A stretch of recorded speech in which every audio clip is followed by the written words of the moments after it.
నమస్తే, నా పేరు ప్రశాంతి. బీసీటీ న్యూస్ కు స్వాగతం. ముందుగా హెడ్లైన్స్ చూద్దాం. అస్వస్థతకు గురైన ఏవీవీ హై స్కూల్ విద్యార్థులు ప్రాణాపాయం తప్పడంతో ఊపిరి పీల్చుకున్న ఉపాధ్యాయులు. జీబీసీ రోడ్డులో మంచినీటి పైప్ లైన్ లీక్ అవ్వడంతో వృధాగా మురుగు కాలువలో కలిసిపోతోన్న మంచినీరు పట్టించుకోని అధికారులు, మండిపడుతున్న పట్టణ ప్రజలు. అమరజీవి శ్రీ పొట్టి శ్రీరాములు మొక్కవోని దీక్షను నేటి యువత ఆదర్శంగా తీసుకుని తమ లక్ష్య సాధనకు ముందుకు సాగాలి. జిల్లా ఎస్పీ బి ఉమామహేశ్వర్.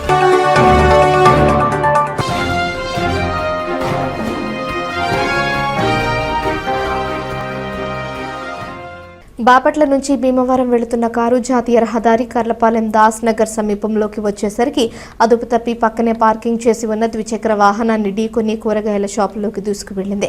కారులోనే డ్రైవర్ కుప్పకూలిపోయాడు. స్థానికులు డ్రైవర్ బయటకు తీయగా పిట్స్ వచ్చినట్లు గుర్తించి వైద్యశాలకు తరలించారు. వాహనాలు దెబ్బతినడం తప్ప ఎవరికి గాయాలు కాకపోవడంతో ప్రజలు, వాహనదారులు ఊపిరి పీల్చుకున్నారు. శ్రీ గంగా పార్వతి వర్ధని సమేత రామలింగేశ్వర స్వామి దేవస్థానం వద్ద అయ్యప్ప స్వామి పడిపూజ మహోత్సవం ఎంతో అంగరంగ వైభవంగా నిర్వహించబడుతుందని పసుపులేటి శివ గురుస్వామి తెలిపారు. బాపట్ల పట్టణంలోని ఎస్ఎన్పి అగ్రహారంలో వేంచేసి ఉన్న శ్రీ గంగా పార్వతి వర్ధిని సమేత రామలింగేశ్వర స్వామి దేవస్థానంలో ఏర్పాటు చేసిన అయ్యప్ప స్వామి పీఠం వద్ద 41 రోజులు అయ్యప్ప స్వాములకు భిక్ష కార్యక్రమం జరుగుతుందన్నారు. ఈ కార్యక్రమం అనంతరం డిసెంబర్ 21వ తారీఖున భిక్ష కార్యక్రమం ముగింపు సందర్భంగా అయ్యప్ప స్వామి మహాపడిపూజ మహోత్సవ కార్యక్రమం 108 అభిషేక కలశాలతో అయ్యప్ప స్వామి పడిపూజ మహోత్సవం ఎంతో అంగరంగ వైభవంగా నిర్వహిస్తున్నామని గురుస్వామి తెలిపారు. అనంతరం డిసెంబర్ 22వ తారీఖున అన్నదాన కార్యక్రమం కూడా నిర్వహిస్తున్నామని అన్నారు. 21, 22 తారీఖుల్లో జరిగే 2 కార్యక్రమాలకు దీక్షాపరులు, భక్తులు అందరూ వేలాది మందిగా తరలివచ్చి కార్యక్రమాన్ని జయప్రదం చేసి స్వామివారి కృపకు పాత్రలు కావాలన్నారు. నవంబర్ 10వ తారీఖున పీఠం అయ్యప్ప స్వామి గారి పీఠం అగ్రహారం శివాలయం గంగా పర్వతవర్ధిని సమేత శివాలయంలో అయ్యప్ప స్వామి పీఠం పెట్టి ఉన్నాము. 10వ తారీఖు నుంచి ప్రతిరోజు అయ్యప్పలకు, భవానీలకు, శివస్వాములకు, గోవింద స్వాములకు భిక్షా కార్యక్రమం ఏర్పాటు చేసినాము. అలాగే ఈ భిక్షా కార్యక్రమం 41 రోజులు జరిగిన తదనంతరం పోర్టు పైన 108 కలశాలతోటి పెద్ద మహాపడి పూజ జరుగును స్వామి. అందరూ అయ్యప్పలు, భవానీలు, శివస్వాములు ఈ నెల 21వ తారీఖు పడి పూజ మహోత్సవానికి ఇచ్చేయవలసిందిగా కూర్చున్నాము. స్వామివారి తీర్థప్రసాదాలు తీసుకోవాల్సిందిగా కూర్చున్నాము. తప్పకుండా అందరూ 21వ తారీఖు మహాపడి పూజ కార్యక్రమానికి 108 కలశాలతో జరుగును స్వామి. ప్రతి అయ్యప్ప వస్తే ఆ కలశంతో వాళ్ళే అభిషేకం చేసుకోవచ్చు. అలాగే 22వ తారీఖు సద్ది కార్యక్రమం భక్తులకు మరియు దీక్షాపరులందరికీ సద్ది కార్యక్రమం ఉంటుంది. కాబట్టి అందరూ ఇచ్చేసి స్వామివారి తీర్థ ప్రసాదాలు తీసుకొని సద్ది తీసుకోవాల్సిందిగా కోరుచున్నాము. ఈ సద్ది కార్యక్రమం గురపుల శ్రీనివాసరావు గారు ఏర్పాటు చేశారు స్వామి. వారిని, వారి కుటుంబాలను అందరినీ అయ్యప్ప స్వామి రక్షించి కాపాడాలని కోరుకుంటూ తప్పకుండా దీక్షాపరులు, భక్తులు అందరూ రావాల్సిందిగా కోరుచున్నాం. స్వామి మెడికల్ కళాశాలలను ప్రైవేటీకరణ చేయడం వలన పేదలకు తీవ్ర అన్యాయం జరుగుతుందని మాజీ మంత్రి వైఎస్ఆర్ పార్టీ బాపట్ల జిల్లా అధ్యక్షులు మెరుగు నాగార్జున అన్నారు. మెడికల్ కళాశాల ప్రైవేటీకరణకు వ్యతిరేకంగా బాపట్ల జిల్లాలోని 6 నియోజకవర్గాల సమన్వయకర్తల ఆధ్వర్యంలో భారీ ర్యాలీ నిర్వహించారు. రాష్ట్రంలో మెడికల్ కళాశాలను ప్రైవేటీకరణ చేయటం కూటమి ప్రభుత్వం పేద ప్రజలను దగా చేయడమే అని ఈ సందర్భంగా ఆయన పేర్కొన్నారు. తమ పార్టీ అధినాయకుడు జగన్మోహన్ రెడ్డి ఆదేశాల మేరకు మెడికల్ కళాశాలకు ప్రైవేటీకరణకు వ్యతిరేకంగా కోటి సంతకాల సేకరణలో భాగంగా 6 నియోజకవర్గాల నుంచి సంతకాల సేకరణ పుస్తకాలను తెప్పించి పార్టీ కేంద్ర కార్యాలయానికి పంపుతున్నామని అన్నారు. ప్రతి నియోజకవర్గం నుంచి సుమారు 60,000 సంతకాలు సేకరించినట్లు తెలిపారు. ఈ సందర్భంగా పట్టణంలోని డిఎంపల్లి వైఎస్ఆర్ విగ్రహం దగ్గర నుంచి చీల్ రోడ్ సెంటర్ వరకు పార్టీ శ్రేణులు భారీ ర్యాలీ నిర్వహించారు. ఈ కార్యక్రమంలో మాజీ ఎమ్మెల్యే కోన రఘుపతి, ఆ పార్టీ నియోజకవర్గ సమన్వయకర్తలు కరణం వెంకటేష్, పూరి గణేష్, చింతలపూడి అశోక్ కుమార్, గాదే మధుసూదన్ రెడ్డి తదితరులు పాల్గొన్నారు. ఈరోజు చంద్రబాబు నాయుడు గారు అధికారంలోకి వచ్చిన తర్వాత ఏ సెక్టారు సుఖంగా లేదు. రైతు అలోలక్షణ అంటూ ఉన్నాడు. రైతులు పండిన పంటను అమ్ముకునే స్థితిలో లేరు. ఈరోజు పేదలు, మహిళలు, వృద్ధులు, వికలాంగులు, రైతులు, అలాగే విద్యార్థులు, నిరుద్యోగులు ఏ సెక్టార్ చూసినా మోసపోయి విలయతాండవం చేస్తూ ఉంది. ఈ రాష్ట్రంలో అబద్ధాలతో పరిపాలన జరుగుతూ ఉంది. అతి ముఖ్యమైనటువంటి కార్యక్రమాన్ని జగన్మోహన్ రెడ్డి గారు భుజాన వేసుకున్నారు. ఈ రాష్ట్రంలో పేద ప్రజల యొక్క స్థితిగతులకు ఆధారమైనటువంటి, ఈ రాష్ట్రంలో పేద ప్రజల యొక్క ఆరోగ్యానికి ఆలోచించేటటువంటి, ఈ రాష్ట్రంలో పేద ప్రజల చదువుల కోసం ఆలోచించినటువంటి గొప్ప కార్యక్రమం. ఈ రాష్ట్రంలో ఆయన ముఖ్యమంత్రిగా ఉండి 17 గవర్నమెంట్ మెడికల్ కాలేజీలని నేషనల్ మెడికల్ కౌన్సిల్ దగ్గర పర్మిషన్ తీసుకొని వచ్చి 5 మెడికల్ కాలేజీలు కంప్లీట్ చేసి 2 మెడికల్ కాలేజీలు పూర్తిగా అయిపోయి మిగిలిన 10 మెడికల్ కాలేజీలు వివిధ స్టేజీల్లో ఉన్నాయి. వీటి ఉపయోగం మీ అందరికీ తెలుసు. పేద ప్రజల పిల్లలు డాక్టర్లు అవ్వాలి, పేదలకు ఆరోగ్యం, ఒక్క పైసా ఖర్చు లేకుండా ఎక్స్పీరియన్స్ ఉన్న డాక్టర్స్తో వైద్యం చేయించాలని ఒక గొప్ప ఉద్దేశంతోనే జగన్మోహన్ రెడ్డి గారు తీసుకొచ్చారు. కానీ ఈరోజు చంద్రబాబు నాయుడు గారు అధికారంలోకి వచ్చినాక కుట్రలు కుతంత్రాలు విలయతాండవం చేస్తూ ఉన్నాయి. దానిలో భాగమే గవర్నమెంట్ మెడికల్ కాలేజీలను PPP మోడల్లో ప్రైవేటు వారికి అమ్ముకొని డబ్బు చేకూర్చాలనే తప్ప ఎక్కడ ప్రజల కోసం, పేద ప్రజల కోసం, వారి ఆరోగ్యం కోసం, వారి పిల్లల చదువుల కోసం ఆలోచిస్తున్నారు. అందుకనే జగన్మోహన్ రెడ్డి గారు గొప్ప డెసిషన్ తీసుకున్నారు. ఈ రాష్ట్రంలో ప్రైవేటు మెడికల్ కాలేజీలు ప్రైవేటు పరం చేయటం వ్యతిరేకిస్తాం. అందుకనే 175 నియోజకవర్గాల్లో వివిధ రూపాల్లో కార్యక్రమాలు జరిగినాయి. ఆఖరి కార్యక్రమం లాస్ట్ రిసార్ట్ ఆఫ్ ఆంధ్రప్రదేశ్ ప్రజానీకం, లాస్ట్ రిసార్ట్ ఆఫ్ ఈ రాష్ట్రంలో ఉన్నటువంటి ప్రజల యొక్క ఆకాంక్ష ఏంటంటే ఆయా ప్రైవేటు కాలేజీలు మెడికల్ కాలేజీలు వద్దు, గవర్నమెంట్ మెడికల్ కాలేజీలే ముద్దు. ఇది జగన్మోహన్ రెడ్డి గారి ఆశ, ఆలోచన. దీనిని చంద్రబాబు ఇంప్లిమెంట్ చేయటం లేదు. కాబట్టి 175 నియోజకవర్గాలలో కోటి మంది అనుకున్నాం. ఈరోజు ఎన్ని కోట్లు అయ్యో తెలియదు. ఈ జిల్లాలో ప్రతి నియోజకవర్గంలో 60,000కు పైగా సంతకాలు చేసి రేపు 18వ తారీఖున గవర్నర్ గారి దృష్టికి తీసుకొని వచ్చి ఈ రాష్ట్రాన్ని కాపాడండి, మీరైనా ఈ రాష్ట్రాన్ని ప్రైవేటైజేషన్ ఉచ్చులా తీసుకెళ్తా ఉన్నాడు, మెడికల్ కాలేజీని ఆపండి అని చెప్పాలని ఉద్దేశంతోనే ముందుకెళ్తా ఉన్నాం. దానిలో భాగంగా ఈరోజు సంతకాలు చేసినటువంటి అన్ని బండిల్స్ కట్టల్లో ఉన్నాయి. 6 నియోజకవర్గాల్లో ఉవ్వెత్తున సమన్వయకర్తలు భుజాలు వేసుకొని చేసిన వాళ్ళ కష్టం, ప్రజల యొక్క అభీష్టం, ప్రజల యొక్క ఆలోచన, ప్రజల యొక్క ఆకాంక్ష, ప్రజల యొక్క కోరిక దాంట్లో పొందుపరిచాము. ఇప్పుడు పంపిస్తాము ఈ యొక్క వాహనాన్ని. 18వ తారీఖున గౌరవ మాజీ ముఖ్యమంత్రి గారు జగన్మోహన్ రెడ్డి గారి నేతృత్వంలో గవర్నర్ను కలుస్తాం. ఈ రాష్ట్ర ప్రజల యొక్క ఆకాంక్ష వివరిస్తాం. ప్రైవేట్ మెడికల్ కాలేజీలని వద్దు, గవర్నమెంట్ మెడికల్ కాలేజీలను రక్షించుకుంటామని ఆ కార్యక్రమాన్ని చేశాం. నిజంగా బాపట్ల అనుకున్నాం ఏదో 2,000 మందో 3,000 మందో 4,000 మందో వస్తారు. ఏంటి జనం నేల ఈరిందా? ఏంటి ప్రజానికం ఎక్కడి నుంచి వస్తూ ఉన్నారు? జగన్మోహన్ రెడ్డి గారి కోసం, ఆయన కోరిక కోసం వచ్చిన ప్రతి ఒక్కరికి చేసిన కష్టం మీ సమన్వయకర్తలకు ఎక్కడికి రాదు. మీరు అందరూ శాసనసభలో తీరతారు.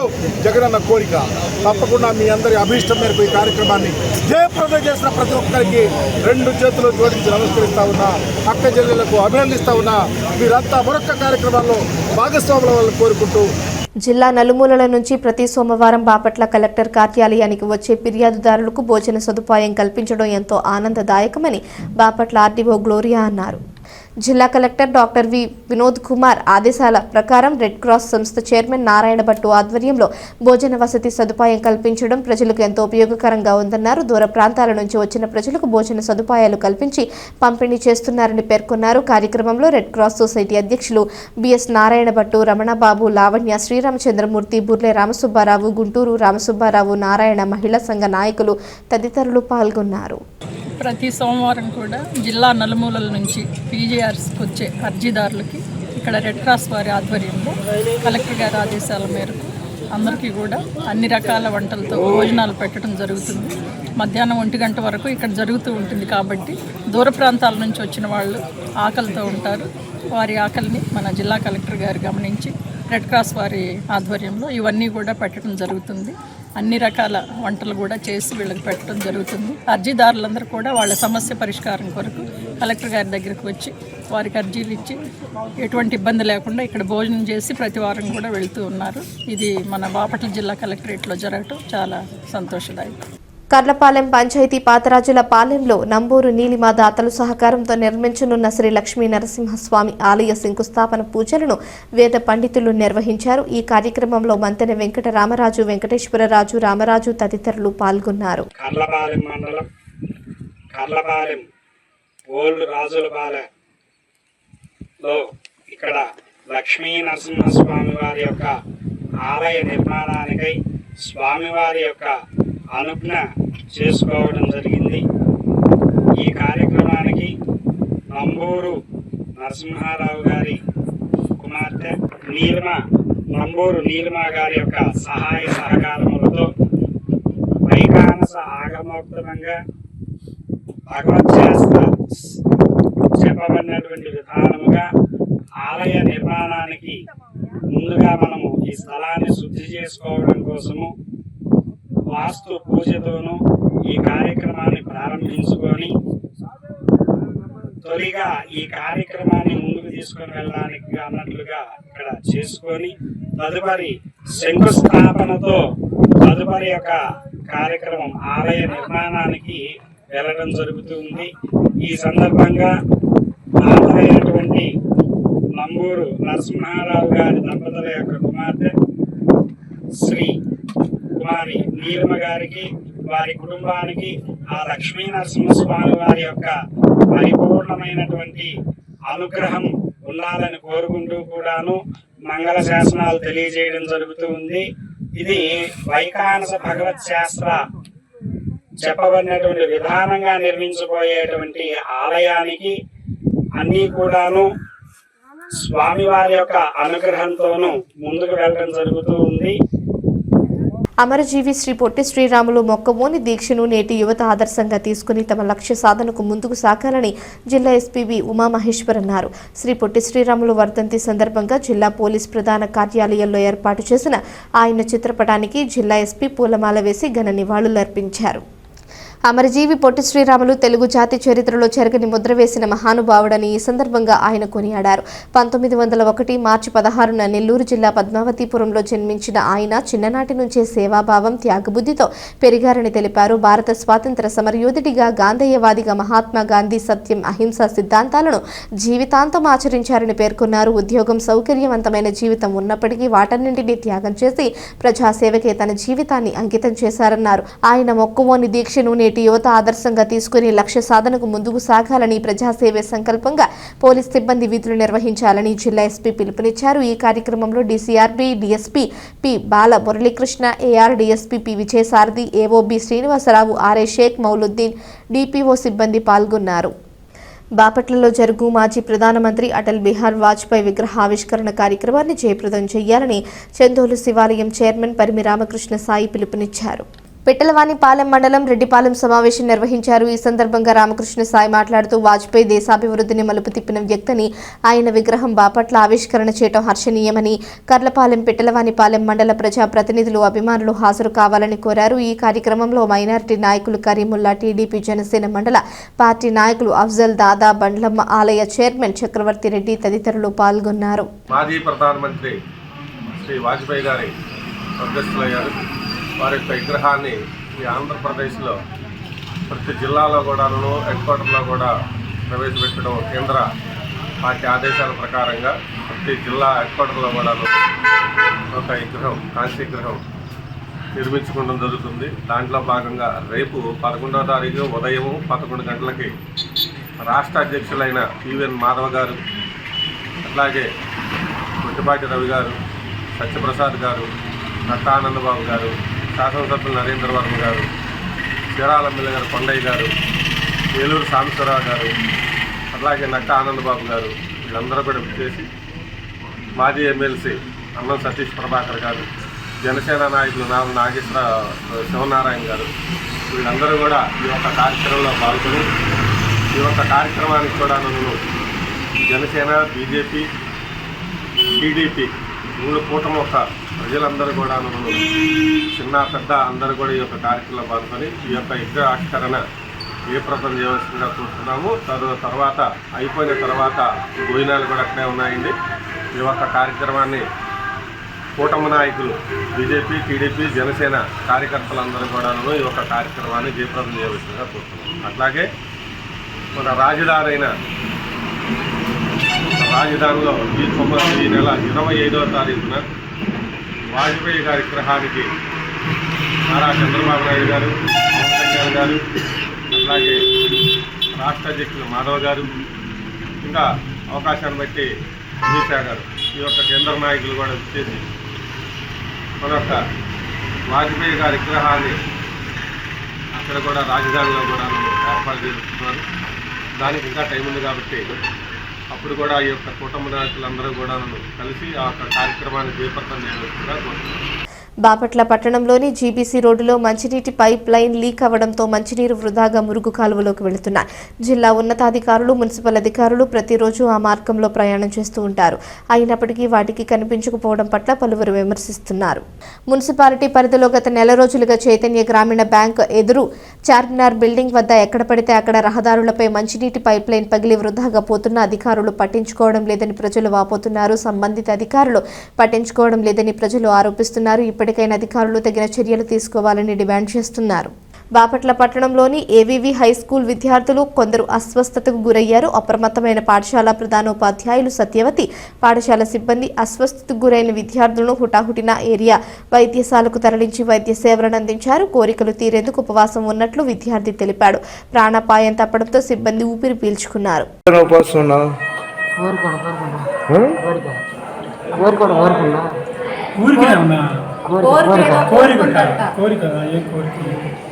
కోరిక కోసం ఉపవాసం ఉన్నావా? ఏం కోరుకున్నావు? చెప్తే ఫలించదు. మరి ఇది వచ్చిందిగా, చెప్పకపోతే దేనికి ఫలించదు తెలియదుగా.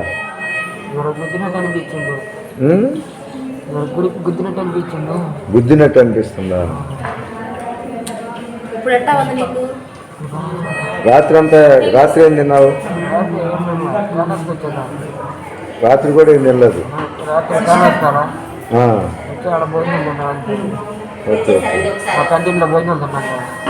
Okay okay. వార్తలు ముగించే ముందు హెడ్లైన్స్ మరోసారి. అస్వస్థతకు గురైన ఏవీవీ హై స్కూల్ విద్యార్థులు, ప్రాణాపాయం తప్పడంతో ఊపిరి పీల్చుకున్న ఉపాధ్యాయులు. జీబీసీ రోడ్డులో మంచినీటి పైప్ లైన్ లీక్ అవ్వడంతో వృధాగా మురుగు కాలువలో కలిసిపోతోన్న మంచినీరు, పట్టించుకోని అధికారులు, మండిపడుతున్న పట్టణ ప్రజలు. అమరజీవి శ్రీ పొట్టి శ్రీరాములు మొక్కవోని దీక్షను నేటి యువత ఆదర్శంగా తీసుకుని తమ లక్ష్య సాధనకు ముందుకు సాగాలి. జిల్లా ఎస్పీ బి ఉమామహేశ్వర్.